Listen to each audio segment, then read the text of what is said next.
5, 4, 3, 2, 1, 0. Support for Downwinders and the Radioactive West is made possible in part by the contributing members of PBS Utah. Thank you.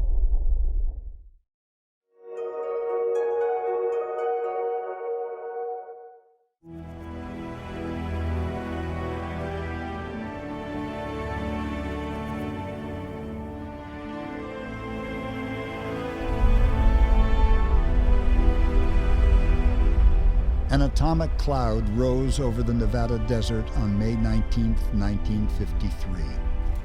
Soldiers and civilians watched as the plume was blown by prevailing winds. The blast was a nuclear test conducted at the Nevada test site 65 miles from Las Vegas. Its name was Upshot Knothole Harry. The wind direction changed from what was predicted. Nuclear fallout was distributed across much of the United States and beyond. St. George, Utah, and the small towns along the Utah-Nevada border were about 140 miles away. Nuclear testing in the 1950s started a decades-long controversy that endures today. People affected downwind by cancer blame radiation fallout from the blasts. They mistrust the government that ordered them. On one side are radiation experts and government officials who say the fallout dose was not large enough to cause widespread cancer. On the other are individuals who believe they are victims of nuclear exposure and a government that was less than truthful. People affected are known as downwinders. To me, downwinder means someone who lived downwind of nuclear testing, which is the entire country, which most people don't know. But on a deeply personal level, it means years of suffering. It means watching people I love die. It means suffering myself. It means caring for the sick. It means advocating for them. It means mourning them.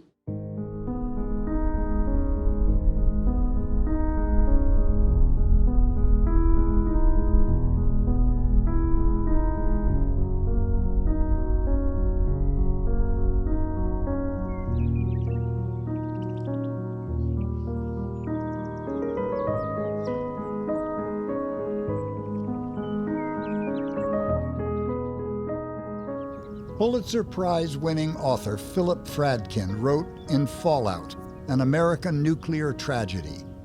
In the end, these people were betrayed by their government, the ultimate sin in a democracy. And everyone that was living in St. George during the nuclear testing of the 50s is a downwinder. Mary Dixon wrote a play called Exposed. It's about her experience as a downwinder. She's been involved in researching and reporting the story for 40 years. She also developed thyroid cancer, which she attributes to radiation from nuclear testing. People always say to me, well, but we won the Cold War. And I always say, at what cost?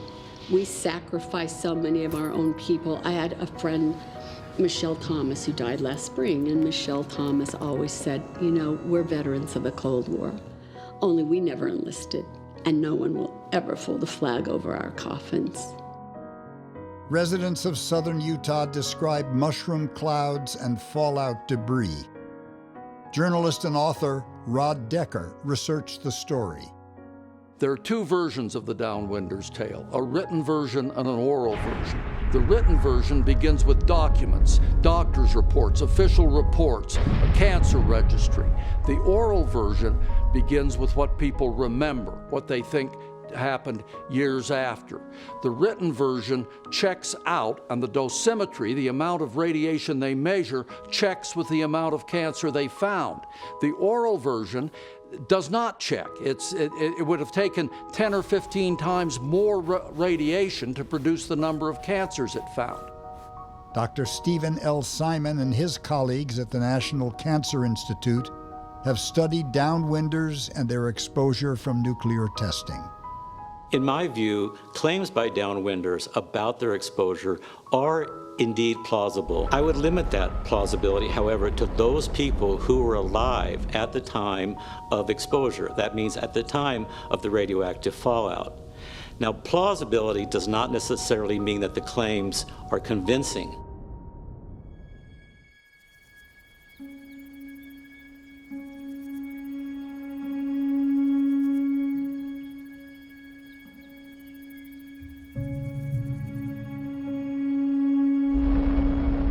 Nuclear testing by the United States started in New Mexico with Trinity in July 1945. The Crossroads series of 3 tests followed in the Pacific in 1946. Nuclear testing at the Nevada test site began in 1951 with Operation Ranger Able on historic lands of the Western Shoshone. 2, 1.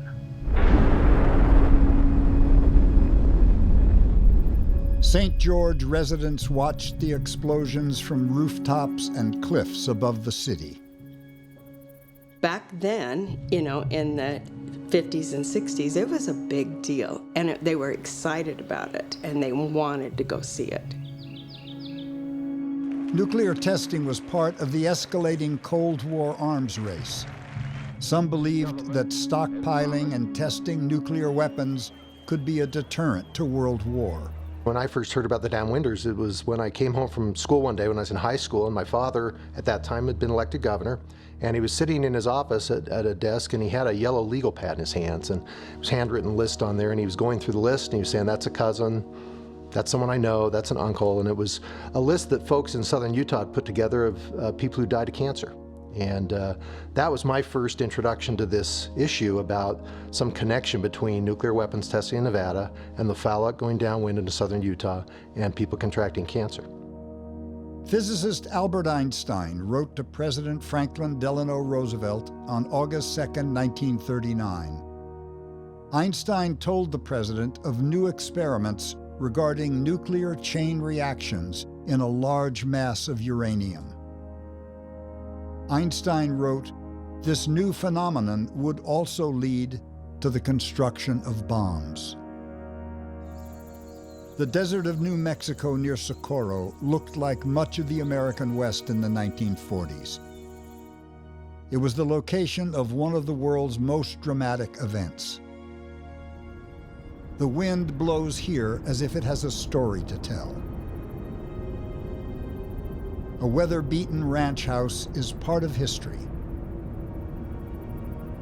That history changed the world. America's first atomic bomb was assembled here at the McDonald Ranch. It was top secret. World War II was in full force. Espionage was rampant.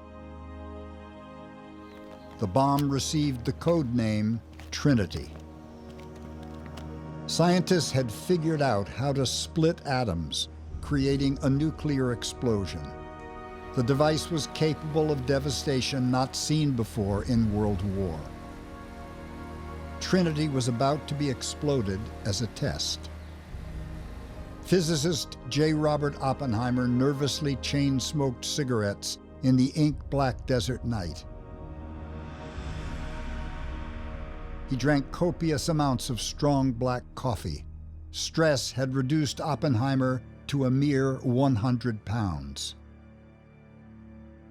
Some acclaimed scientists worried a nuclear explosion might incinerate the Earth's atmosphere. Experts knew radiation fallout would accompany the explosion. They didn't know how far it might go or the potential hazard to humans and livestock. With Oppenheimer in the viewing trench was Brigadier General Leslie Groves. Both worked for the Manhattan Project, which had designed the bomb. The Manhattan Project was named for its headquarters in New York, but the scientific lab was based in Los Alamos, New Mexico. General Groves was under tremendous pressure for success. Significant amounts of money and time had been spent to get to this point. General Groves tried to calm the nervous Oppenheimer, who worried about the ramifications of what they were about to do. Oppenheimer named the implosion plutonium test Trinity, from the Christian poetry of John Donne. With Oppenheimer at Trinity were some 425 people.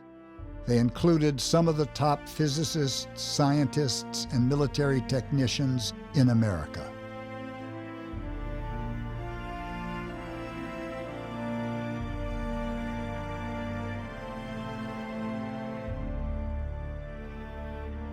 President Franklin Delano Roosevelt died of a brain hemorrhage at his retreat in Warm Springs, Georgia on April 12, 1945. Vice President Harry S. Truman became president. The Manhattan Project was so secret that even the vice president had not known of it. Truman, when he became president, knew nothing about the atomic bomb project, or the so-called Manhattan Project. Roosevelt had not bothered to tell his own vice president about the greatest of all wartime secrets. And it's only when Secretary of War Henry Stimson briefs Truman about that Truman learns for the first time in April of 1945 that the United States has been developing this super weapon and is about to be in a position to use it. President Harry Truman was waiting for word of the explosion at the Potsdam Conference in Germany. July 16, 1945. Upon detonation, the fireball illuminated the sky, forming a unique mushroom cloud never seen before. It scorched the earth around it.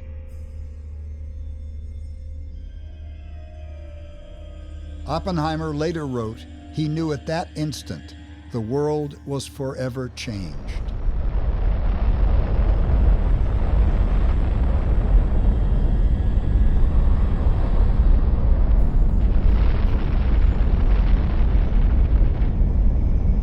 He was the top scientist there at the Manhattan Project. He was part of creating the bomb, and then he felt very, very disenchanted at the end of his life.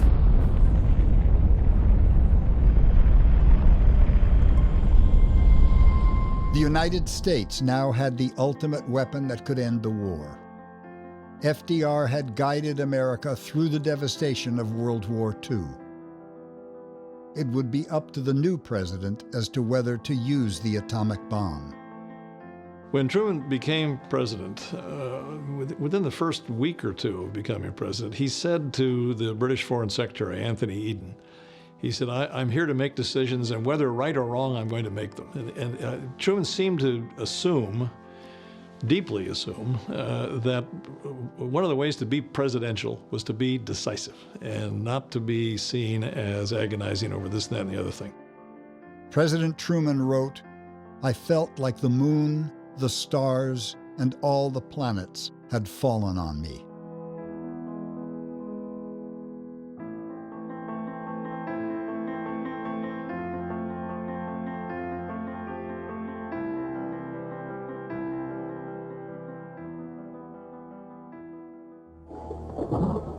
The Trinity mushroom cloud would not be the last the world would see.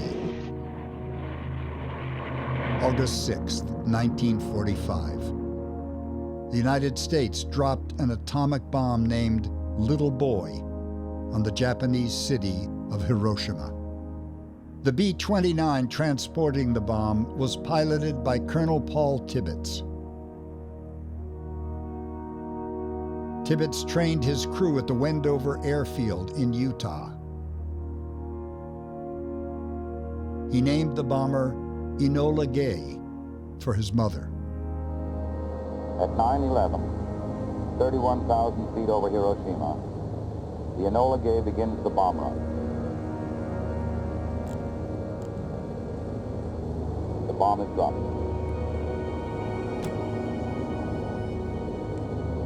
The aircraft banks away at high speed. Just 50 seconds later, 15 miles from ground zero, the Enola Gay is rocked by the blast.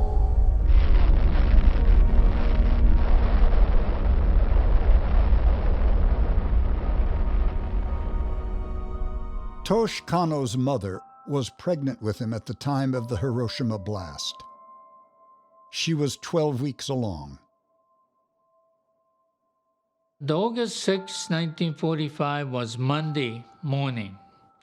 It was very hot and muggy, even though it was blue skies, not a single cloud in the sky. Tosh Kano's mother survived the nuclear blast. His brother was killed. She crawled out of the house and to a shock, because to our left, there was a Hiroshima castle stood there. All the time that she was there, disappeared. 80,000 people perished instantly.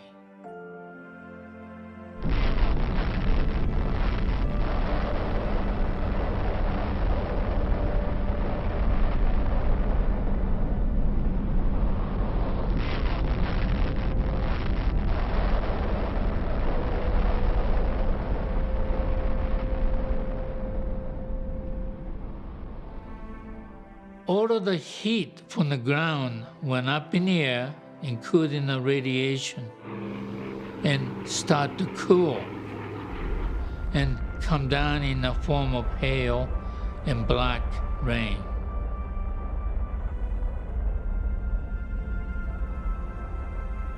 A B-29 called Boxcar dropped a nuclear device named Fat Man on the city of Nagasaki.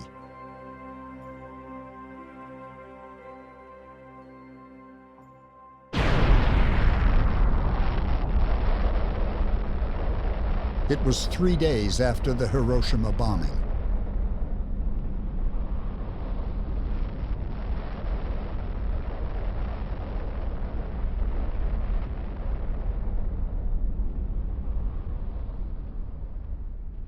Tosh Kano describes his father at the end of the war. He was wishing the war to finish. So when the bomb dropped, even though thousands of people died, I think that's why he said the bombs ended war quickly.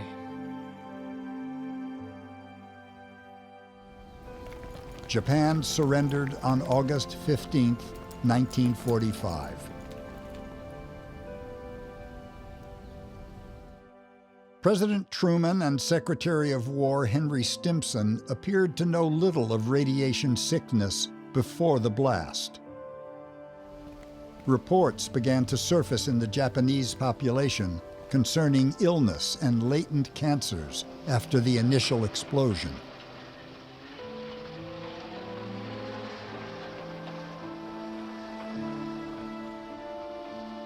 The populations that were exposed to the radioactive fallout were at increased risk for leukemia beginning about 2 years after exposure, and that really peaked around the 7 to 8 year period. For other solid tumors, individuals were at increased risk probably about 10 years post. Nuclear weapons proliferated. The fate of millions were now in the hands of superpowers like the United States and the Soviet Union. Each would soon have hundreds of nuclear warheads ready to strike major cities.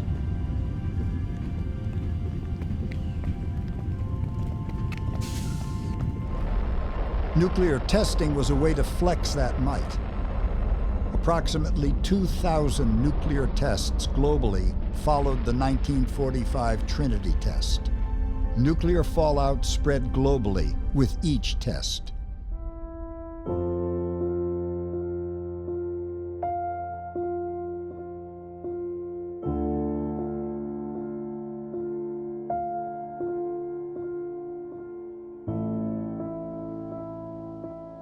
The United States tested nuclear weapons in the Marshall Islands between 1946 and 1962.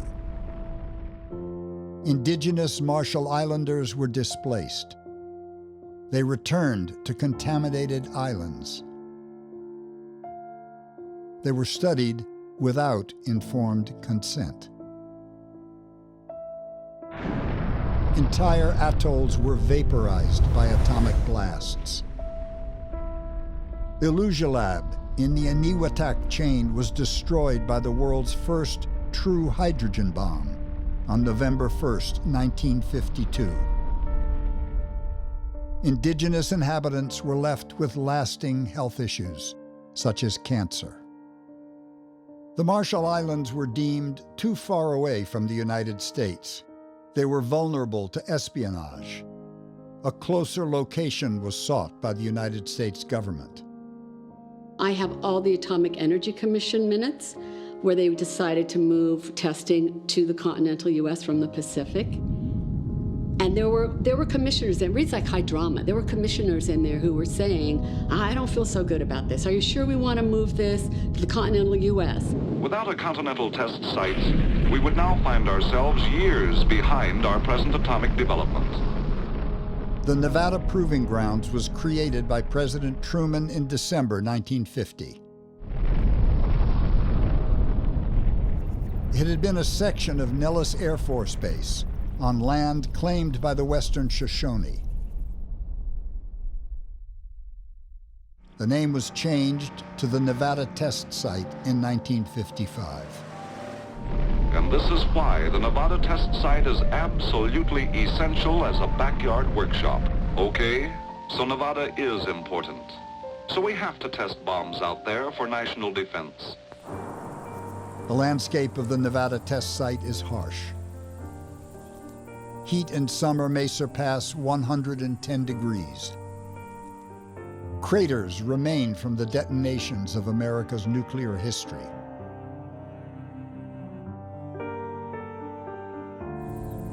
It probably did seem like a place where time stood still in the 1950s.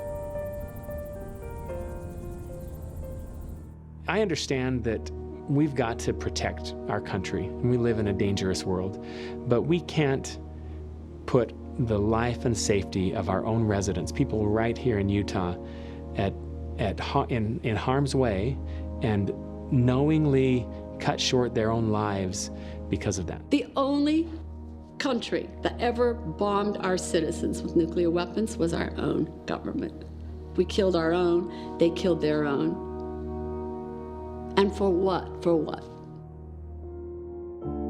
Remnants from atomic testing punctuate the landscape. Weather-beaten bleachers remain where people once watched dramatic events. Frenchman Flats was the site of mushroom clouds on the skyline. Steel girders of an experimental bridge are twisted from the strength of a nuclear blast. Dilapidated houses sit alongside the road with shattered windows. They were constructed to measure the effects of a nuclear blast on the families inside. Operation Buster Jangle took place in late 1951 in the Yucca Flats areas of the Nevada Test Site. Dogs were used as test subjects. They were loaded into cages for experiments. For these are living, breathing beings. Although still completely out from the effects of anesthesia, they can only go so long without food and water. U.S. Army units took part in the test. They dug foxholes and defensive placements in relatively close proximity to the blast. Everyone kneel down in your foxholes.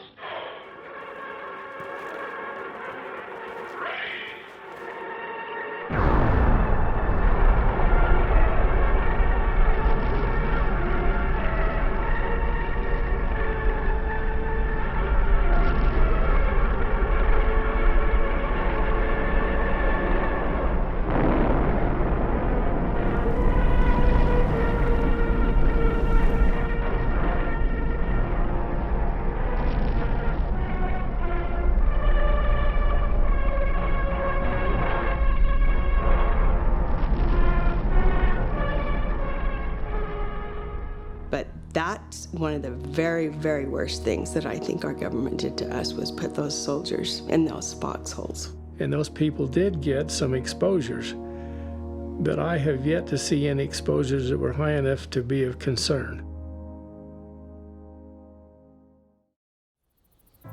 the Western Shoshone and Paiute Native American reservations were in close proximity to nuclear testing.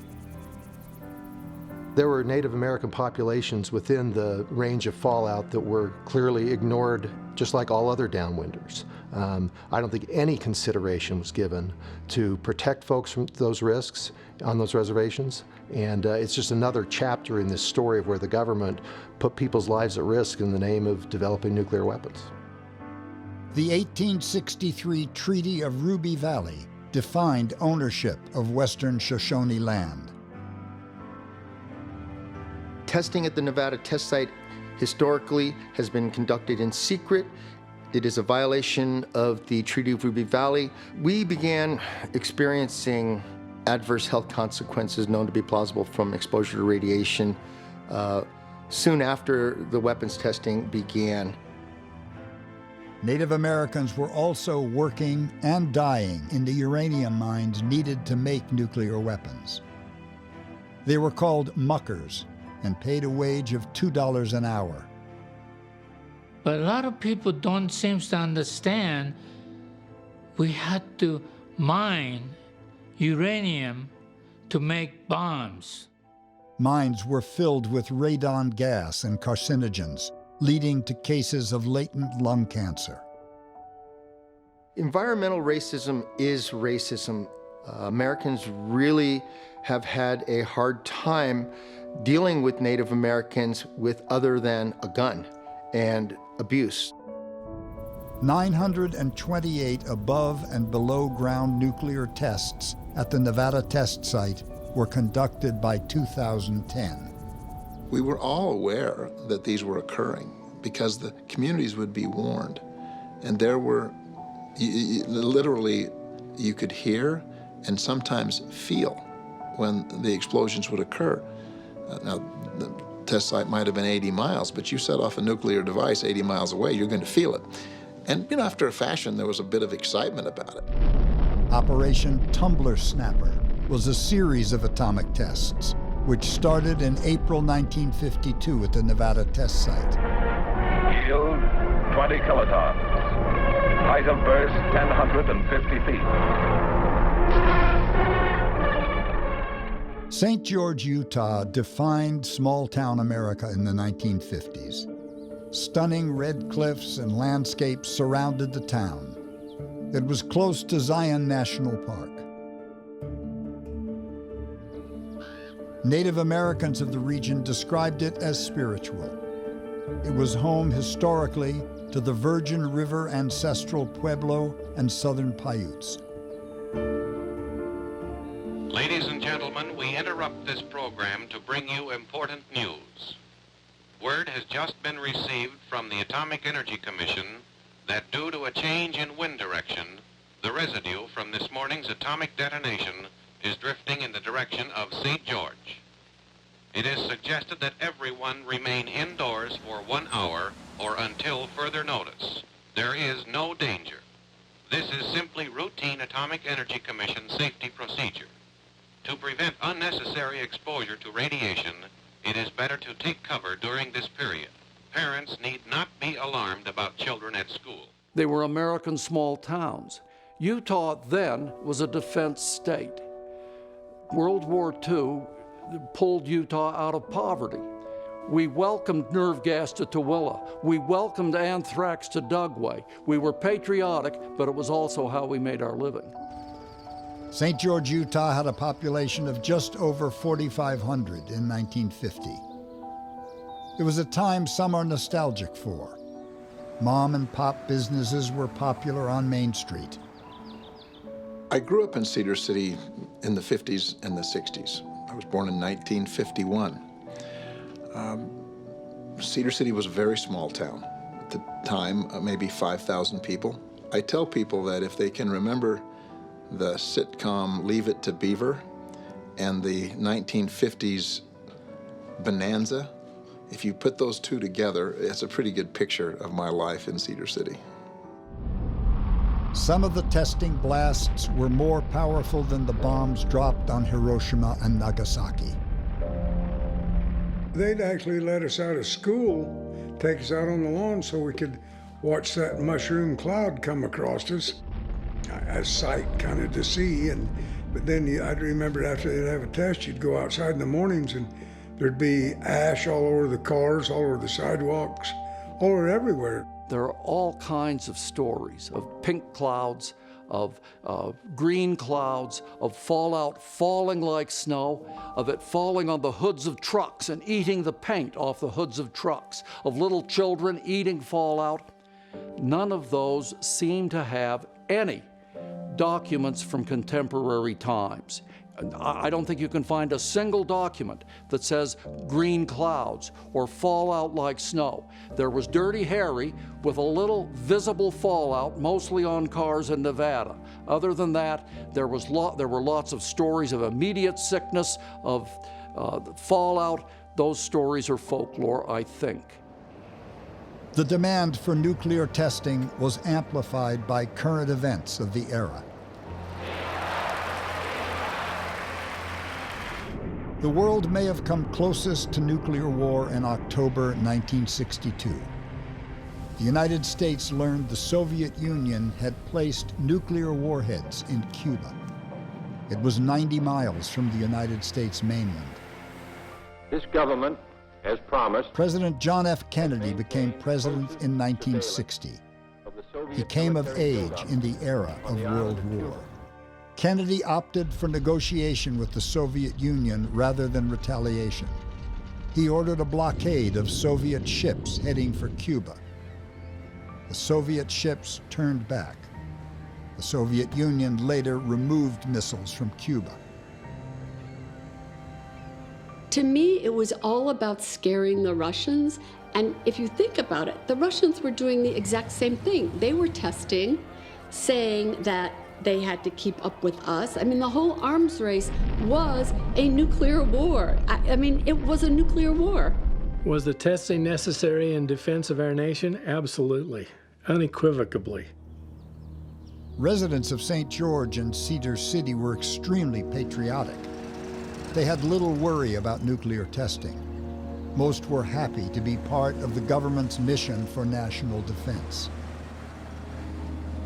I am just your regular, average American girl. I am a descendant of very hardworking people, patriotic, wave the flag, American girl.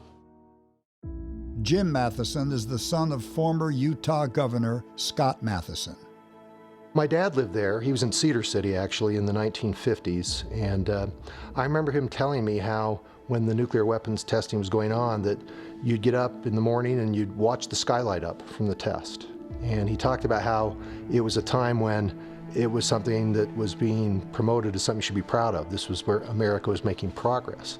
And people in southern Utah felt that pride and patriotism, and that was the attitude that took place where that testing was going on. The Atomic Energy Commission was concerned about the direction of the wind. When my dad was governor and he got more and more evidence about the incidence of cancer deaths in southern Utah being so high, that really piqued his interest. And as governor, he was part of an effort to get a lot of documents declassified at the Pentagon. And the importance of that was those documents indicated that the government only did the testing when the wind blew the fallout to the least populated direction, which was southern Utah. See, in the 1950s, the government said, don't worry, this is all safe. But the release of these documents from the Pentagon showed that the government actually knew there was risk, and that's why they had the testing take place only when it blew in southern Utah. The first sign of trouble came from the sheep. The sheep were dying. The ranchers suspected radiation. And I remember handling them in the corrals. You'd grab hold of one to pull it into a corral or move it into a little pen, and their hide, the wool, the skin, everything had just pulled right off them, just like they'd been baked in a microwave or something, you know what I mean, just burnt. Ranchers also noticed burns and bleeding lips. Livestock near the Trinity test site in New Mexico also displayed burns. The Atomic Energy Commission blamed poor range conditions as the cause of the sheep deaths. The sheep were likely in a radiation hotspot, documented by Geiger counter readings. I remember us having dead piles of lambs and dead piles of sheep out there. And we'd take them over on the other side of the farm and buried them in a hole over there. And it was the majority of what we owned was gone. The Utah ranchers were convinced the source of their problems was radiation. They believed the fallout came from nuclear testing. Everybody knew at the time, and still knows, and that the test, the atomic energy testing, is what killed all the livestock. The Atomic Energy Commission vigorously defended their actions. The AEC reported that radiation fallout wasn't the cause of the sheep deaths. But it's hard to defend at this point that the magnitude of the things that were happening, the sheep that were dying, the mutations that they'd begin to see, that all of that was occurring as a matter of coincidence. They just assumed we were all cowboys and Indians and a bunch of Mormons out here and you know, we didn't matter. We were expendable. We really didn't matter. The sheep ranchers claimed over 4,000 animals died in 1953 due to nuclear testing. They mounted lawsuits against the federal government. The ranchers lost in 1956 in a trial rife with tension and drama in a Salt Lake City courtroom. Federal Judge A. Sherman Christensen sided with the government. Judge Christensen reversed himself in hearing the case again in 1982. New documents were revealed.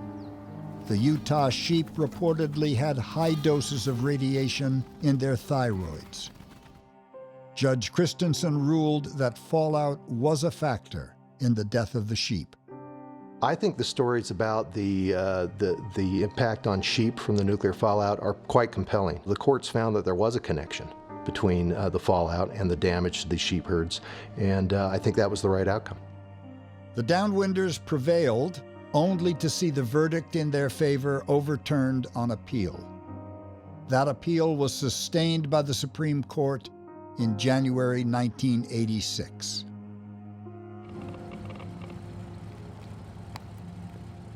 Downwinders speculated cancer was caused by nuclear testing radiation. Because they were told that by lots of people. They were told that by the media, they were told that by attorneys, they were told that by their elected officials, and generally told that without any science to go along with it. Studies on childhood leukemia and thyroid cancer among the Downwinder community later reinforced their initial concerns. So many people of my age around here who've all died from cancer. They've all died from cancer. There's hundreds of them. Communities such as St. George noticed cancer was affecting many families. Clusters were often in the same neighborhood. My dad, Arvil Wardle, who has a name and a face, and you can see him right behind me, he was the fun dad. The fun dad that always gave all my friends a ride home after the movie. I absolutely attribute my dad's death to the radiation. He died of adenocarcinoma, pancreatic cancer. And so many other people had that same kind of cancer, the same kind of glandular cancer. He worked in road construction. He was a grader operator. He was out in the dirt every day where the radiation landed. And I know that is the death of my father. Some politicians and military officials felt continued nuclear testing was needed.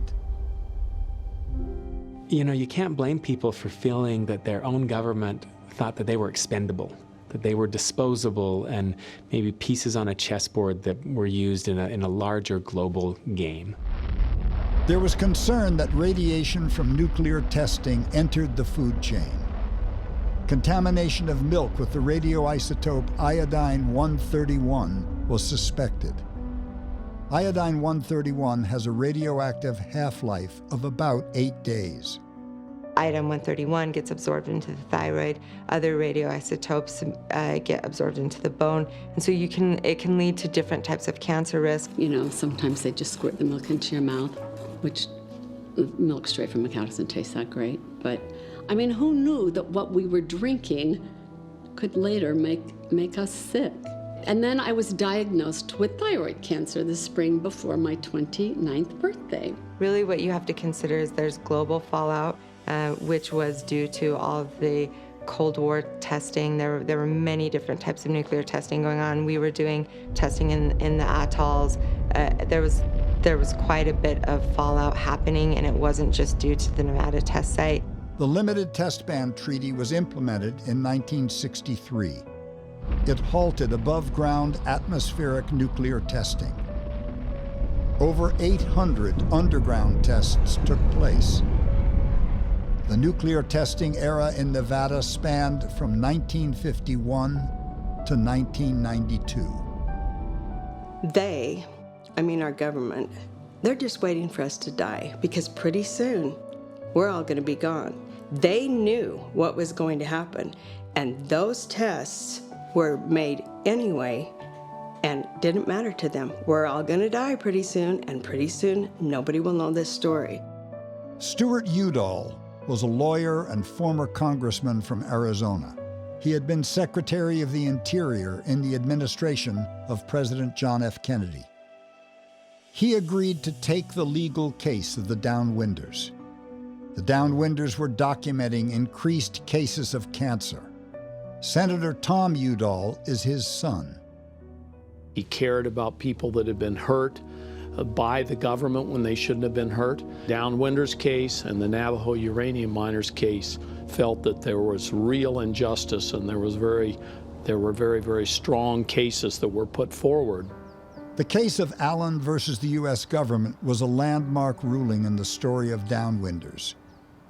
Irene Allen's name was used because of alphabetical order, representing many.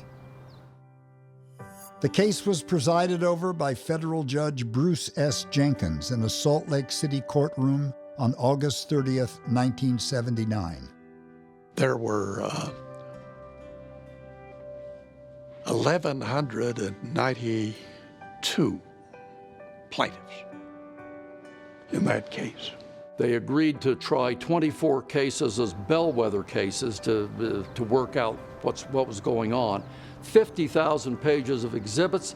Judge Jenkins deliberated for 17 months, wrote a 225-page opinion. Judge Jenkins ruled in favor of the Downwinders. The Court of Appeals reversed me, saying it came within the discretionary function on the part of the United States to do what they did in what I thought was a fairly shallow opinion. He was overturned in the Court of Appeals, but they didn't question what he found as the facts. What they said is there are government policy questions and government can't be sued for them. This is a policy question. The suit can never be brought.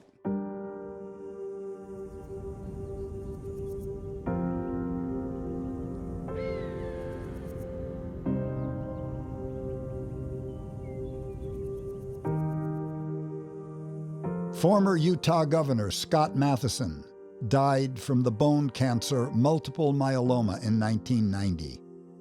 His family believes the cause was exposure from nuclear testing. Item 131 gets absorbed into the thyroid. Other radioisotopes get absorbed into the bone. And so it can lead to different types of cancer risk.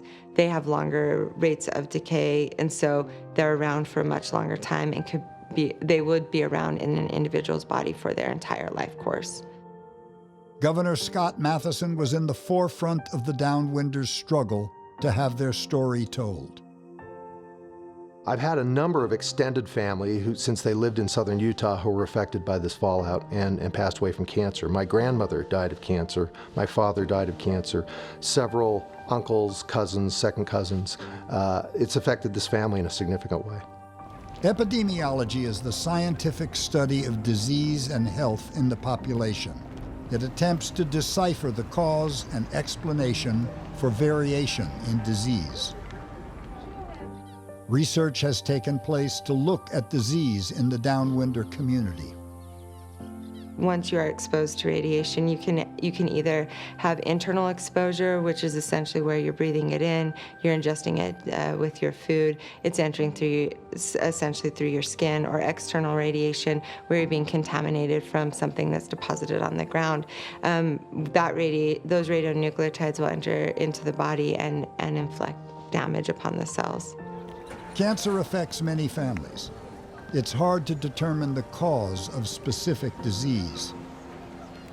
There is not a medical test that measures radiation exposure.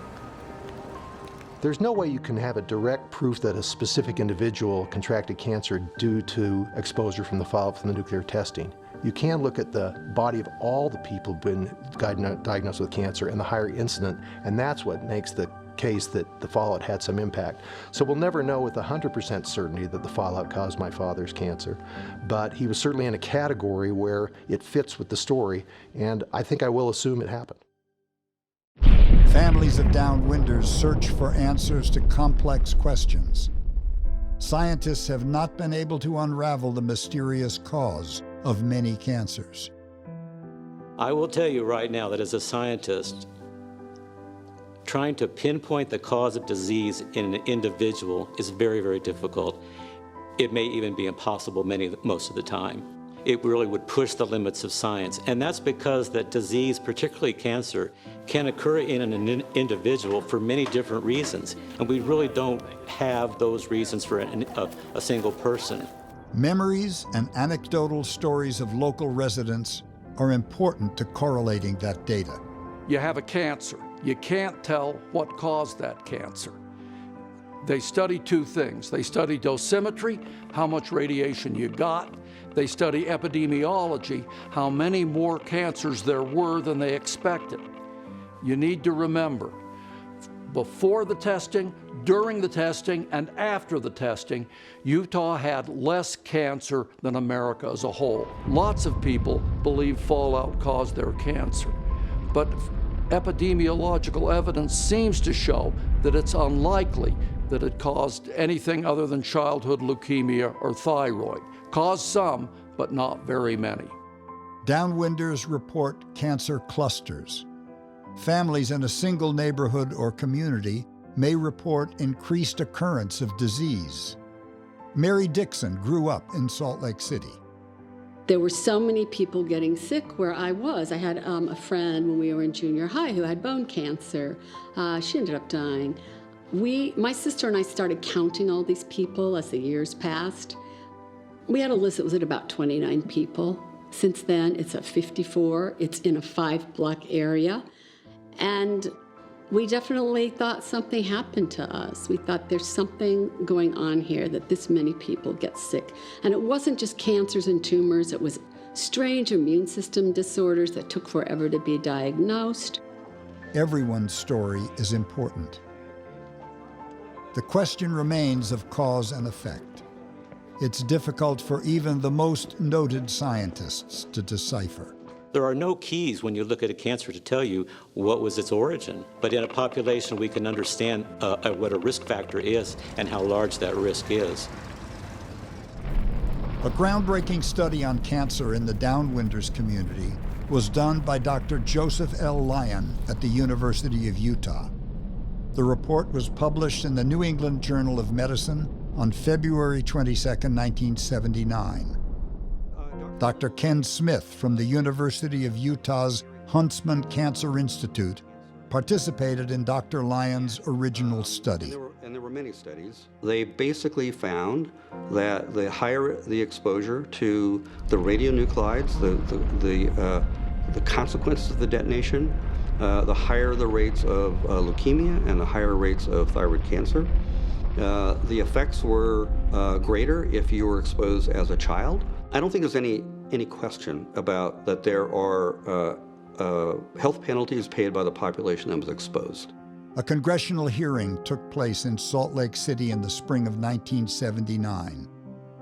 It was chaired by Senator Edward Kennedy of Massachusetts. Kennedy said, "There is no question the government has covered up the health aspects from radiation fallout during the atmospheric nuclear testing. My father had to see justice be done. It was something that continued with him from the very first meetings with those individuals in the late 1970s all the way to his death in 2010. Congress passed the Radiation Exposure Compensation Act, or RECA, in 1990. The act included downwinders living in the area between 1947 and 1961. It included the original U.S. Army soldiers who witnessed the previous tests. The downwinders' efforts had an impact on Congress. The Allen case was a victory, even though overturned on appeal. The publicity from that trial brought attention to the issue.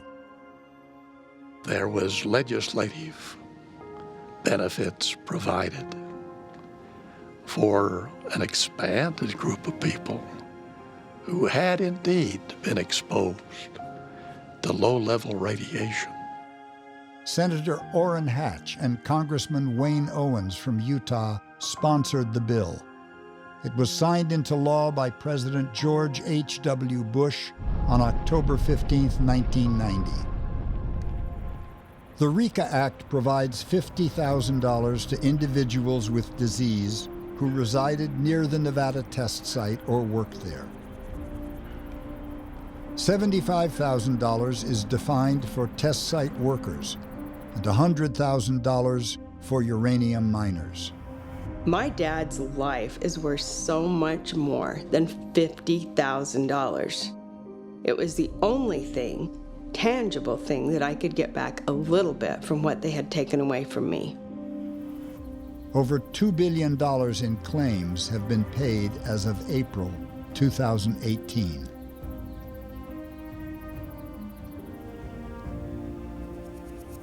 RECA includes language that Congress apologizes on behalf of the nation.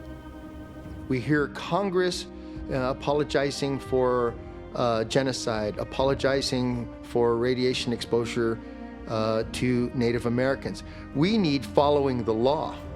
That's what we need.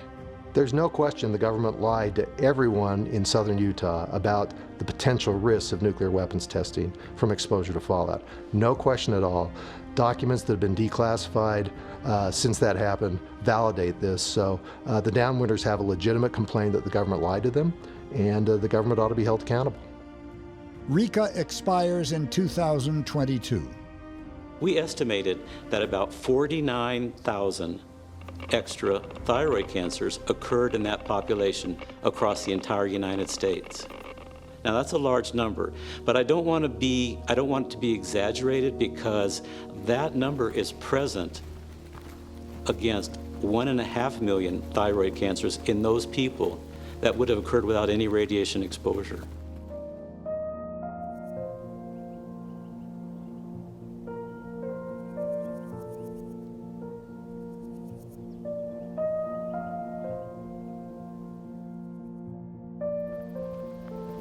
Downwinders are part of the legacy of nuclear testing and the uncertainty that comes with it. It's a part of America's history. Did the government expose its own people? Protests have taken place at the Nevada test site throughout its history. Painful memories resurface as interest in new nuclear testing is reported. Shoshone people are hard to kill. We endure. You will never know what's going to kill you when it's done in secret. America's history in the nuclear age is a defining moment. The bombing of Hiroshima and Nagasaki are events that changed the world. Atomic blasts in the Pacific and at the Nevada test site followed. The thing that's the hardest for me is how many people I've lost in all the work I've done. I've probably been at this for 40 years. In all the work I've done, the people I work the most closely with, they're gone. They're just gone. They've died. What will the lessons of the past mean to the future? It is absolutely a worst weapon that we ever produced. It is absolutely unthinkable. So we absolutely cannot use it ever again. Physicist J. Robert Oppenheimer is known as the father of the atomic bomb. The events of July 16, 1945, in the stark yet beautiful New Mexico desert, changed the world. Oppenheimer appeared to think of Trinity in sacred terms. He realized that one of the mysteries of the universe had revealed itself.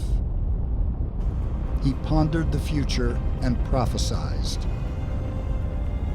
We knew the world would never be the same. A few people laughed. A few people cried.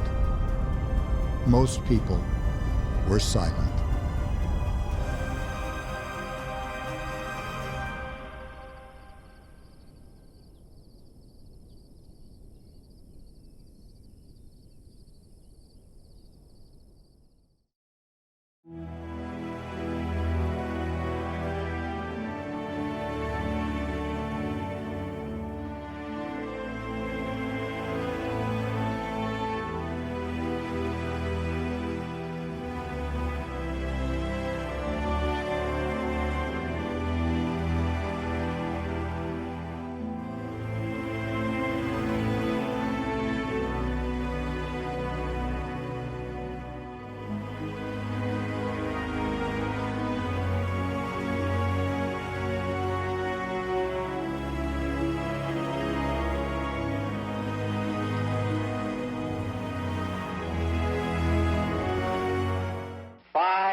Support for Downwinders and the Radioactive West is made possible in part by the contributing members of PBS Utah. Thank you.